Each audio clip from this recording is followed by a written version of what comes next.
تو اللہ کی محبت کے لیے بہت سے اعمال ہیں، جن میں سے 4 اعمال جو کہ خصوصاً کے ساتھ بتائے گئے ہیں، اور وہ 4 اعمال جن کو ہم نے تفصیل سے آپ کے سامنے بیان کیا تھا۔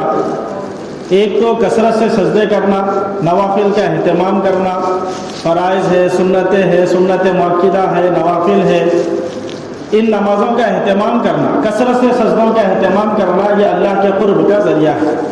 دوسرا، قرآن پاک کی تلاوت کثرت سے کرنا، ایک تو قرآن کی تلاوت کرنا ہے اور ایک کثرت سے کرنا ہے۔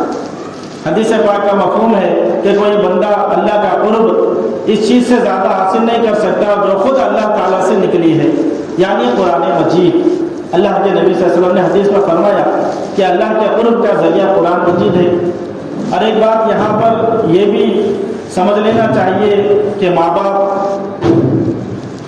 اس بات کی ذمہ داری لے کے اپنی اولاد کو قرآن سکھانا ہے، کیونکہ جب تک اولاد بڑی ہوتی ہے یا سمجھدار ہوتی ہے، جب تک ماں باپ کے سرپرست میں رہتی ہے، چاہے وہ بچی ہو چاہے وہ بچہ ہو، تو جو قرآن کے حقوق بتائے گئے اپنی اولاد کو قرآن کے حقوق بتانا چاہیے۔ جو حقوق بتائے گئے کہ ایک تو قرآن کو تجوید سے پڑھنا، تو اپنی اولاد کو تجوید سے پڑھائے قرآن۔ حافظ عالم بنانا فرض نہیں ہے، لیکن قرآن کو تجوید سے پڑھانا اپنی اولاد کے لیے یہ ایک ہم سب کے اوپر ایک ذمہ داری ہے۔ اور پھر اللہ توفیق دے تو اس بات کی کوشش ضرور کرے کہ گھر کے اندر ایک حافظ ہو، ایک عالم ہو، کم سے کم ایک گھر کے اندر اللہ کسی کو 2 بیٹے دیے یا 2-3 اولاد اللہ نے کسی کو دی ہو تو اس بات کی کوشش کرے کہ بچے کو حافظ قرآن بنائے، ایک بچہ ہمارے گھر کے اندر عالم دین ہو۔ اس سے کیا ہوگا کہ ہم کو دین پہ کیسا چلنا اور دین ہم کو سمجھ میں آئے گا۔ تو ایک تو حق یہ ہے کہ قرآن کو تجوید سے پڑھنا، پھر قرآن کو سمجھانا بھی اولاد کو قرآن سمجھانا بھی۔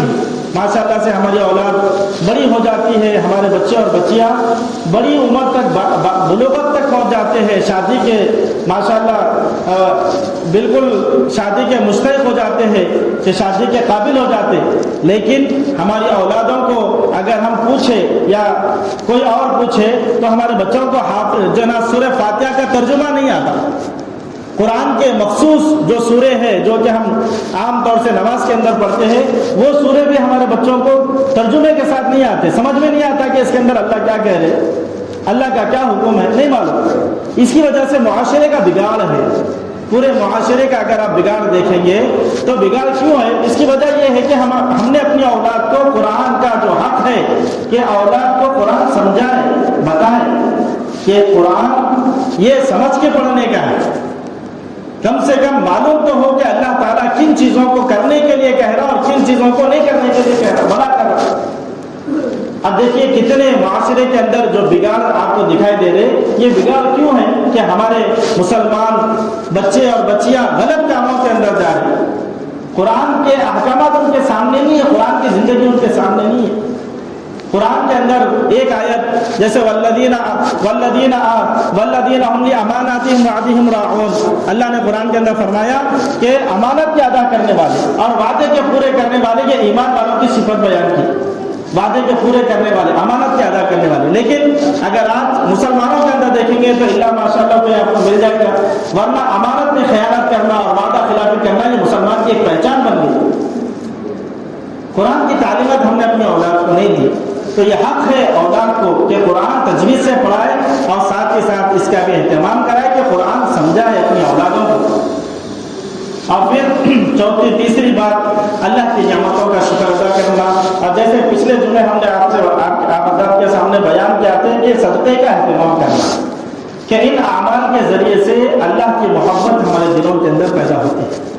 اب اس سے آگے کی بات جو علماء نے لکھا ہے کہ جس کے دل میں اللہ کی محبت آ جائے اور اللہ تعالیٰ اس سے محبت کرنے لگے، اللہ تعالیٰ اس سے محبت کرنے لگے، اللہ بندے سے محبت کرے، تو فرمایا اس کی بھی 3 علامتیں ہیں جو ہم آج جو بتانے کا ہے وہ یہی ہے۔ اللہ تعالیٰ جب کسی بندے سے یا کسی بندی سے اللہ محبت کرتے ہیں تو اللہ والوں نے لکھا ہے کہ اس کی بھی 3 علامتیں فرمائی۔ اس میں سب سے پہلی چیز فرمایا کہ اللہ تعالیٰ جس بندے سے یا جس بندی سے اللہ محبت کرتے ہیں، اللہ تعالیٰ اس کو آزمائشوں میں ڈالتے ہیں۔ اللہ تعالیٰ اس کو آزماتے ہیں۔ قرآن کے اندر سورہ عنکبوت میں اللہ تعالیٰ فرما رہے الف لام میم احسب الناس ان یترکوا ان یقولوا آمنا، کیا تمہارا یہ گمان ہے، تمہارا یہ خیال ہے کہ اتنا کہہ دینا کہ ان یقولوا آمنا، کہ ہم نے ایمان لایا اللہ پر، تم کو اللہ جنت دے دے گا، ان تدخلوا الجنہ، اللہ فرما رہے کہ تم کو جنت مل جائے گی صرف اتنا کہنے پر کہ لا الہ الا اللہ۔ اللہ فرما رہے نہیں وہم لا یفتنون، کہ نہیں بلکہ ہم دنیا کے اندر تم کو آزمائیں گے، آزمائشوں میں ڈالیں گے۔ اور فرمایا کہ جیسا ہم نے تم سے پہلے لوگوں کو آزمایا تھا، وَلَقَدْ فَتَنَّا الَّذِينَ مِن قَبْلِهِمْ فَلَيَعْلَمَنَّ اللَّهُ الَّذِينَ صَدَقُوا وَلَيَعْلَمَنَّ الْكَاذِبِينَ۔ اللہ فرما رہے ہم تم کو آزمائیں گے جیسا کہ تم سے پہلے لوگوں کو آزمایا تھا۔ نبیوں کو اللہ نے آزمایا، پچھلی امتوں کو اللہ نے آزمایا، اور مختلف قسم سے اللہ نے آزمایا۔ کسی کو بیماریوں کی شکل سے اللہ آزماتے ہیں، کسی کو حالات دے کر آزماتے ہیں، کسی کو مصیبتیں دے کے اللہ آزماتے ہیں، کسی کو اللہ تعالیٰ مال دے کر آزماتے ہیں، کسی سے مال چھین کر آزماتے ہیں، کسی کو اولادیں دے کر آزماتے ہیں، کسی سے اولاد چھین کر آزماتے ہیں۔ دنیا دینا دنیا لینا، یہ ساری چیزیں جو ہے یہ ساری چیزیں بطور آزمائش کے ہیں انسان کے پاس۔ تو اللہ تعالیٰ دنیا کے اندر آزمائیں گے، جیسے نبیوں کو اللہ نے آزمایا۔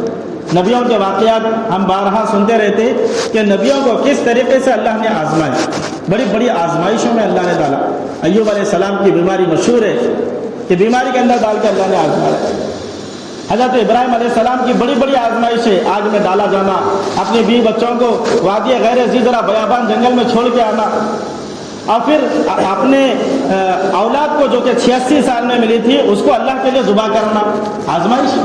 اور ان سب میں بڑی آزمائش دیکھیے جو اللہ کے نبی صلی اللہ علیہ وسلم کو ملی، سب سے بڑی آزمائش ہے اللہ تعالیٰ نے اپنے نبی صلی اللہ علیہ وسلم کو خود جناب محمد رسول اللہ صلی اللہ علیہ وسلم فرماتے کہ سارے نبیوں کی آزمائش تکلیفیں ایک جگہ رکھ دی جائے اور میری تکلیف ایک جگہ رکھ دی جائے تو میری تکلیف بڑھ جائے گی۔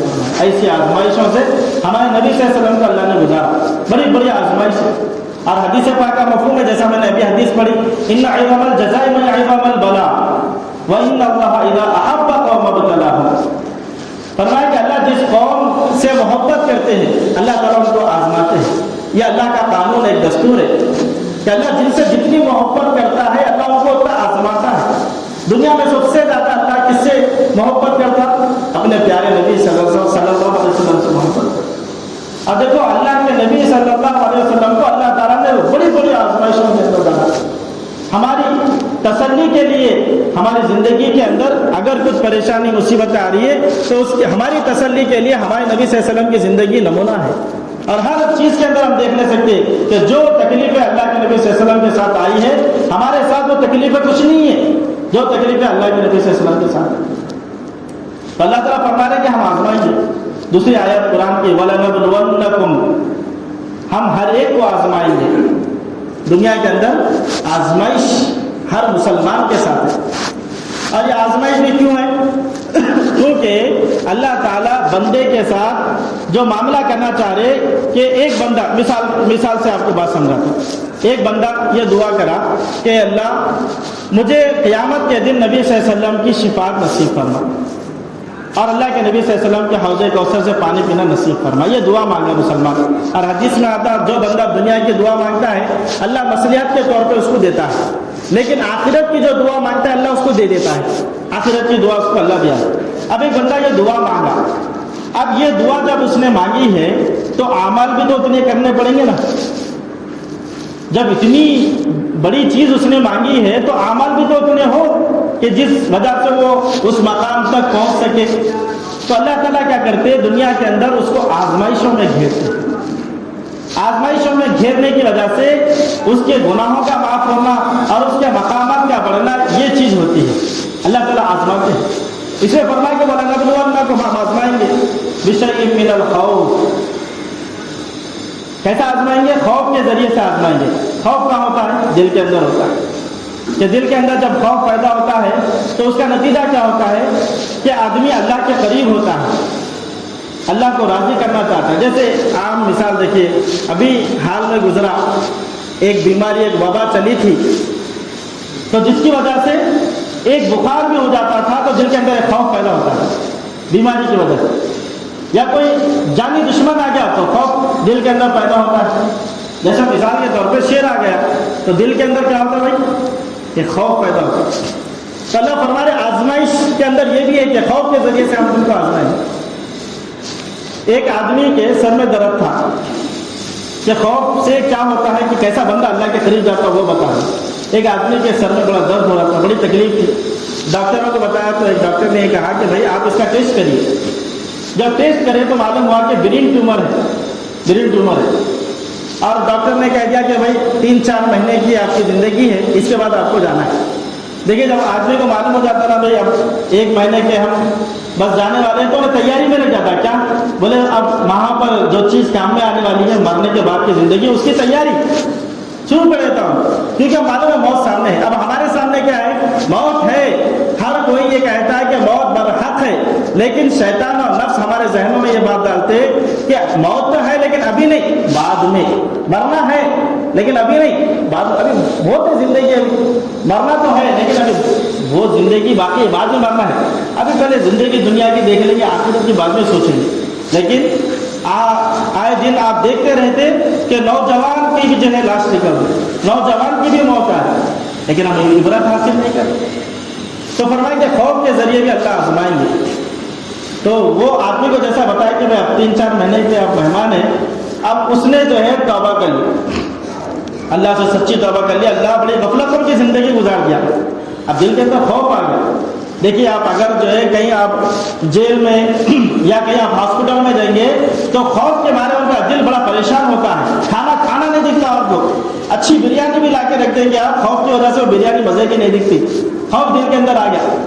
اب بس ان کی زبان پہ صرف اللہ ہی اللہ رہتا. جیسا قرآن میں اللہ تعالیٰ نے سورہ لقمان میں مثال دے کے فرمائی, الم تر ان الفلک تجری فی البحر, فرمایا کہ جب تم دیکھتے ہیں کہ کشتی کے اندر آدمی سوار ہے اور ایک طغیانی آ گئی, ہوا کی طغیانی آ گئی, اور جب موجیں اچھلنے لگی تو کشتی بھی اچھلنے لگی, اور جب کشتی اچھلنے لگی تو لوگوں کے دل بھی اچھلنے لگے. اب ہر ایک کی زبان پہ کیا ہوتا ہے؟ اللہ اللہ اللہ بول رہا ہے. اب بندہ بنیا اللہ ایک مرتبہ بچا لے, بس تیری نافرمانی کی زندگی گزارا, لیکن اب تو زندگی بچا لے, آئندہ سے تیری فرما برداری اطاعت سے آ. آدمی کے سامنے موت ہے, اب اس کی زبان پہ کوئی دنیا کی لذتیں نہیں رہتی, نہ دنیا کی جو ہے اس کے سامنے مزے آتے, بس اس کے سامنے صرف اللہ ہی اللہ رہتا اور آخرت ہی رہتی. اللہ تعالیٰ فرما رہے کہ جب ہم اس کو خشکی پہ لاتے ہیں, کنارے پر لاتے ہیں, پھر ہماری نافرمانی پہ آ جاتا ہے. انسان کی فطرت جب بیماری یا کوئی بلا کوئی مصیبت آتی ہے تو کیا ہوتا ہے؟ بس اللہ ہی اللہ اس کی زبان پہ رہتا ہے. تو اس لیے اللہ نے فرمایا وَلَنُذِيقَنَّهُم مِّنَ الْعَذَابِ الْأَدْنَىٰ دُونَ الْعَذَابِ الْأَكْبَرِ لَعَلَّهُمْ يَرْجِعُونَ. اللہ فرما رہے ہم عذاب ادنا, عذاب ادنا سے مراد کیا ہے؟ اللہ والا فرماتے ہیں کہ عذاب ادنا سے مراد دنیا کے اندر اللہ تعالیٰ مختلف قسم کی مصیبتیں دیتے ہیں, بیماری کی شکل میں, کبھی جو ہے مال کی تنگی کے ذریعے سے, کبھی اولاد کے چھیننے کے ذریعے سے, کبھی مال کے چھیننے کے ذریعے سے, مختلف قسم کے اللہ مصائب حادثے اللہ بیماریوں کی شکل میں دیتے ہیں. کیوں دیتے ہیں؟ تاکہ عذاب اکبر جو بڑا عذاب ہے, آخرت کا عذاب ہے, وہ عذاب سے بندہ بچ جائے. اس لیے اللہ تعالیٰ دنیا کے اندر یہ آزمائشیں دیتے ہیں. تو جیسے وہ بندے کو معلوم ہوا کہ بولے 3-4 مہینے کا میں مہمان ہوں, اب اس نے توبہ کر لی, بولے اللہ اب تیری نافرمانی پہ زندگی نہیں گزاروں گا, داڑھی بالکل چھوڑ دیا, بولے اب داڑھی نہیں کاٹوں گا, بولے اللہ کے پاس حاضر ہونے کا ہے, کوئی گناہ کر کے نہیں جانا ہے. بھائی کوئی گناہ نہیں ہونا, داڑھی اس نے چھوڑ دی, ٹوپی کرتا پاجامہ آ گیا, اور پھر جتنے گناہ کے کام تھے سارے گناہ کے کام بند کر دیے. گھر کے اندر ٹی وی تھی, ٹی وی نکال کے پھینک دیا, بولے نہیں اب ہمارے گھر میں کوئی گناہ نہیں ہوگا, نہ میں کوئی گناہ کام کروں گا. اور صدقہ دینا شروع, بولے جتنا مال ہے وہ اللہ کے راستے میں خرچ کرتے جاؤ, اور جتنا خرچ کر رہے اور آتے جا رہا مال, کیونکہ اللہ کا وعدہ ہے 1 دیں گے تو اللہ 10 دیں گے. اب مال خرچ کرتے جا رہا, مال آتے جا رہا. 3-4 مہینے اللہ کے راستے میں خوب مال خرچ کرا, نمازیں پڑھا, تہجد پڑھا, روزے رکھا, اللہ سے معافی مانگتے گیا. 3-4 مہینے کے بعد 1-2 مہینے اور بڑھ گئے, تو اب اس نے کہا کہ یہ کیا ہوا, میں تو 3-4 مہینے میں جانے والا تھا, لیکن میں تو اب صحت مند ہوں, کچھ بھی نہیں ہوا. 7-8 مہینے ہو گئے. اب اس کے بعد ڈاکٹر صاحب کے پاس گیا, ڈاکٹر صاحب بولے پھر سے ٹیسٹ کریں گے. جب ٹیسٹ کرے تو معلوم ہوا کہ آپ کو برین ٹیومر ہے ہی نہیں, وہ رپورٹ چینج ہو گئی تھی. رپورٹ چینج ہو, جس کی تھی اس کی آپ کو رپورٹ آ گئی. تو ایک دل کے اندر ایک خوف آ گیا, خوف کی وجہ سے اس نے پوری زندگی جو گناہوں کی تھی اس نے توبہ کر لے کے نیکی کے راستے پہ زندگی گزاری. بہت سارے ایسے واقعات ہیں جو جن کے سامنے آخرت آ گئی, جن کے سامنے موت آ گئی, وہ اپنی پچھلی زندگی پہ توبہ کر لیتے. تو فرمایا کہ اللہ تعالیٰ بعض دفعہ آدمی کو آزمائشوں میں ڈالتے اس لیے ہے, کیوں؟ کہ وہ بندہ اللہ کے قریب ہو جائے اور اللہ اس کے گناہوں کو معاف کرنا چاہے. 2 آدمی کے انتقال ہو رہا تھا, ایک عیسائی تھا, ایک مسلمان تھا. بڑی عبرت کا واقعہ سمجھنے کے لیے. آخری وقت تھا دونوں کا, ایک مسلمان ہے, ایک عیسائی ہے. تو عیسائی کے دل میں تمنا ہوئی کہ آخری وقت ہے, جاتے جاتے کچھ میں میٹھا کھا کے چلے جاؤں, دل میں تمنا ہوئی. تو اللہ تعالیٰ نے فرشتے کو جبرائیل السلام کو کہا کہ جاؤ جا کے اس کی ایک تمنا ہے میٹھا کھانے کی, وہ تمنا پوری کرو. جبرائیل السلام آئے, اس کو میٹھا دے دیے, میٹھا کھا لیا. ایک مسلمان ہے, وہ بھی جا رہا, آخری زندگی کا آخری وقت ہے. اس کے دل میں تمنا ہوئی کہ زیتون کا جو تیل ہے وہ پینے کا, وہ پیوں گا بلکہ اس کے دل میں تمنا ہوئی. تو اللہ تعالیٰ نے فرشتے کو حکم دیا, جاؤ جا کے جو تیل وہ پینا چاہ رہا وہ تیل گرا دو, وہ تیل گرا دو, اس کو پینے نہیں دینا ہے, وہ گرا دو. جبرائیل السلام گئے, جا کے وہ تیل گرا دے. کہا کہ اللہ یہ کیا معاملہ ہے؟ کہا کہ دیکھو وہ جو میرا غیر ہے جس نے مجھ پر ایمان نہیں لیا, نافرمانی میں زندگی گزارا, اس نے دنیا میں ایک اچھا کام کیا تھا, اس کی ایک نیکی باقی تھی, اس کو تو آخرت میں کچھ ملنے والا نہیں ہے, جو بھی اس کا دنیا کے اندر ہے. تو میں یہ چاہتا تھا کہ اس کا معاملہ یہ نپٹ جائے. اس کی آخری ایک خواہش تھی, وہ خواہش کو, اس کی تمنا کو میں نے دنیا کے اندر پورا کر دیا. وہ تمنا میں نے پوری کر دی, وہ تمنا پوری ہو گئی, اس کا جو اجر تھا وہ مل گیا. اور فرمایا کہ ایک وہ جو مسلمان تھا, اس کا ایک گناہ اس کی زندگی کا ایک اس کے ذمہ باقی تھا, اور اس کی ایک دل کی خواہش تھی کہ زیتون پیو. تو اللہ فرمایا کہ میں اس کی خواہش کو مٹایا, اس کو کوئی تکلیف دیا. فرمایا اس کی وجہ سے میں اس کی وہ گناہ کو معاف کرنے کے واسطے اس کی وہ خواہش میں بھی جو ہے میں نے پورا نہیں کیا. تو دنیا کے اندر میرے دوستوں اللہ کا معاملہ ایسا ہے کہ اللہ تعالیٰ دنیا کے اندر ایک تو ہمارے گناہوں کو معاف کرنے کے لیے, اب بعض اولیاء اللہ بھی نبی بھی ہے, جیسا میں نے ابھی کہا کہ نبیوں کو بھی اللہ نے آزمایا. اس کی وجہ کیا ہے کہ ان کے مقام کو اللہ بڑھانا چاہتا ہے, اس لیے ان کو بھی آزمائشوں میں ڈالتا ہے. تو اللہ نے کہا کہ ہم تم کو آزمائیں گے, بشیء من الخوف والجوع ونقص من الاموال والانفس والثمرات وبشر الصابرین. اللہ نے فرمایا کہ خوف کے ذریعے ہم تم کو آزمائیں گے, بھوک کے ذریعے, کہ بھوک جب آئے گی تو اس حالت میں کیا کریں گے, اللہ کی طرف رجوع ہوں گے یا حرام کاموں کے اندر مشغول ہوں گے. مسلمان نے حال یہ کیا کہ بھوک کی وجہ سے, پیٹ کی وجہ سے آدمی حرام کاموں کے اندر جانے کے لیے تیار ہے. حالانکہ نبی کی زندگی سامنے ہے. اما جان عائشہ رضی اللہ عنہا فرماتی کہ 2 مہینے ایسا ہو جاتا تھا کہ ہمارے گھروں کے جو چولہے تھے اس پہ گھاس نکل جاتی تھی, 2 مہینے گھر کے اندر چولہا نہیں جلتا تھا. اور اللہ کے نبی صلی اللہ علیہ وسلم تقریباً 3 دن 4 دن بھوکے رہتے تھے. اللہ کے نبی صلی اللہ علیہ وسلم نمونہ ہمارے سامنے موجود ہے. لیکن پھر بھی پیٹ کے خاطر آپ مسلمان دیکھیے, مسلمان ہماری بہنیں رہن سہن کے اندر جاتی ہیں, حرام کام کے اندر مبتلا ہوتی ہیں. دیکھو مسلمان کے معاشرے کے اندر گھروں کو رہن میں رکھا جاتا, حالانکہ یہ سود میں شمار ہے. علماء نے کہا یہ بات حلال نہیں ہے, لیکن مسلمان معاشرہ اپنی کمائی کو حرام کر رہا. کس وجہ سے؟ بولے مجبوری ہے مل صاحب, پیٹ کے لیے کرنا پڑتا ہے. کیا مجبوری ہے کہ آپ کے گھر کے اندر 2 مہینے چولہا نہیں چلا؟ کیا آپ 3 دن سے 4 دن سے آپ بھوکے ہیں؟ کیا آپ کا نمونہ حضرت آپ کا گھر کا نمونہ کیا فاطمہ رضی اللہ عنہا کے جیسا ہے؟ اللہ کے نبی صلی اللہ علیہ وسلم مجلس کے اندر بیٹھے ہوئے صحابہ کرام کے ساتھ, حضرت فاطمہ رضی اللہ عنہا نے گھر سے بچوں کے رونے کی آواز آئی. اللہ کے نبی صلی اللہ علیہ وسلم دوڑتے ہوئے گئے, جب جا کے دیکھا تو حضرت حسن اور حسین دونوں رو رہے, اور حضرت فاطمہ بیماری کی وجہ سے آپ بھی جو ہے لیٹی ہوئی ہے. کہا کہ بیٹی کیا ہوا؟ کہا کہ یا رسول اللہ, بولے پہلے تو فاقے تھے اب بیماری بھی آ گئی. پہلے تو فاقے تھے اب بیماری بھی آ گئی. کہا کہ بیٹا اگر تو حسین کو دودھ پلا دیتی تو حسن بڑا تھا, اس کو میں سنبھال لیتا تھا. اللہ کے حضرت فاطمہ نے کہا کہ یا رسول اللہ, بولے بھوک کی وجہ سے یہ حال ہو گیا کہ میں بچے کو دودھ بھی نہیں پلا سکتی. یہ نمونہ ہے ہمارے لیے. پھر بھی ہم سمجھ رہے اپنی خواہشات کو پورا کرنے کے لیے مجبوری کا نام دیتے ہیں. مجبوری ہے تو دیکھیے یہاں پر یہ نمونہ ہے ہمارے لیے, ہمارے اسلاف, ہمارے بڑے اور اللہ کے نبی کی زندگی ہمارے لیے نمونہ ہے. یہاں تک بھوک کی نوبت پہنچی کیا؟ نہیں. ہم اپنی خواہشات کے لیے کتنے مسلمان ہیں، معاشرے کا بگاڑ دیکھیے آپ، گھر گھر کے اندر میاں بیوی کی لڑائی، گھر کے اندر جو ہے نا بہو کی لڑائی، ساس سسرے کی لڑائی، یہ ساری وجوہات کیوں ہو رہی ہیں کہ ہم نے اپنی غذا کو، اپنی کھانوں کو حلال نہیں کیا، حرام کر دیا۔ شادیوں کی خواہشات کے لیے آدمی کا مال کہاں لگ رہا، حرام سودی کام پہ۔ کتنے نوجوان، کتنے جو ہے نا بچیوں کی شادی کے لیے ماں باپ کیا کر رہے، جہیز دینا ہے، جوڑے کی رقم دینا ہے، اس کے لیے ماں باپ کیا کر رہے، جا کے سود پہ پیسے لے گئے۔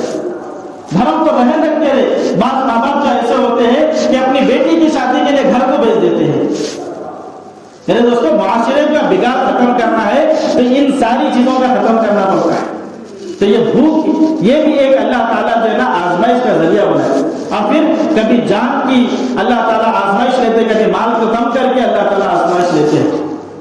اور فرمایا کہ جو صبر والے ہیں ان کے لیے بصارت ہے اللہ تعالیٰ کی طرف سے۔ اور صبر کیا ہے میرے دوستوں؟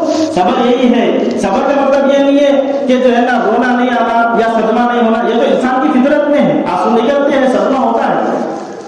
صبر کے معنی فرماتے ہیں کہ آدمی صدمے کے باوجود، رنج کے باوجود، تکلیف کے باوجود، بیماری کے باوجود اللہ تعالیٰ سے شکوہ نہ کرے، اللہ تعالیٰ سے شکایت نہ کرے، اللہ تعالیٰ سے گلہ نہ کرے، بلکہ اللہ کے فیصلے پہ راضی رہنا، یہ ہے صبر اصل۔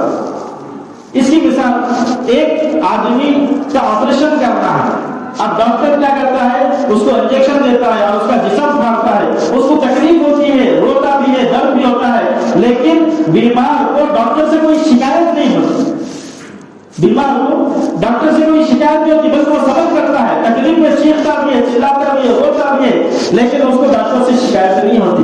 ویسے ایک مومن کا، ایک مسلمان کا حال ہے کہ دنیا کے اندر جو آزمائشیں آتی ہے، جو تکلیفیں آتے ہیں، جو صدمے آتے ہیں، ان ساری چیزوں کو یہ سامنے رکھنا ہے کہ میں ان چیزوں میں رہتے ہوئے اللہ کو راضی کرنا، اللہ میرے سے ناراض نہیں ہونا، کوئی کام میں ایسا نہیں کر دوں یا کوئی عمل میں ایسا نہ کر دوں جس کی وجہ سے اللہ ناراض ہو جاتا ہے۔ تو اس لیے میرے دوستوں، ہم آزمائش یہ تو مسلمان کے ساتھ ہوں گی، اور یہ تو اللہ کی محبت کی ایک نشانی ہے۔ اللہ جن سے محبت کرتا ہے اللہ ان کو آزمائشوں میں ڈالتا ہے۔ جو آزمائش ہمارے ساتھ آئیں گی، ان چیزوں کے اندر صبر یہی ہے کہ زبان سے کوئی شکوہ نہ ہو۔ کتنے جو ہے نا ہمارے مسلمان بھائی اور ہماری عورتیں، ہماری ماں بہنیں زبان سے شکوے کر دیتی ہے کہ بھائی یہ بیماری ہمارے کو زیادہ ساتھ ہے، ایک کے بعد ایک بیمار ہوتے جا رہے ہیں، ایک پریشانی ہمارے ساتھ آ جا رہی، نہیں، بولے ہر حال میں ہم صبر کر رہے ہیں۔ صبر کا مطلب یہی ہے کہ زبان سے کوئی شکوہ نہ ہو، اللہ کے فیصلے پہ راضی ہو۔ اور علماء نے یہ بھی کہا کہ آزمائش جب آتی ہے، اگر بندہ اللہ کی طرف رجوع ہوتا ہے، کوئی بیماری آ گئی، کوئی مصیبت آ گئی، کوئی حادثہ ہو گیا، کوئی حالات آ گئے، تو بندہ اللہ کی طرف رجوع ہو، تو فرمایا کہ جب اللہ کی طرف رجوع ہوتا ہے تو یہ آزمائش ہے اس کے لیے، اور آزمائش تو اس کے بڑھنے کے لیے ہوتا ہے، اس کے قرب کا ذریعہ ہوتا ہے۔ آزمائش کیا ہوتی ہے؟ اس کے لیے قرب کا ذریعہ ہوتا ہے، اللہ تعالیٰ اس کو ترقی دینا چاہتے ہیں۔ اور فرمایا کہ اگر کوئی آدمی آزمائش کے اندر، مصیبت کے اندر، تکلیف کے اندر، حادثات کے اندر اگر اللہ سے دور ہوتا ہے، ان چیزوں کے اندر رہتے ہوئے اگر اللہ سے دور ہوتا ہے، تو فرمایا کہ اس کے لیے آزمائش میں بچے عذاب ہو جائیں گے، اس کے آزمائش میں بچے عذاب ہو جائیں گے، اللہ اس سے اور ناراض ہو جائیں گے۔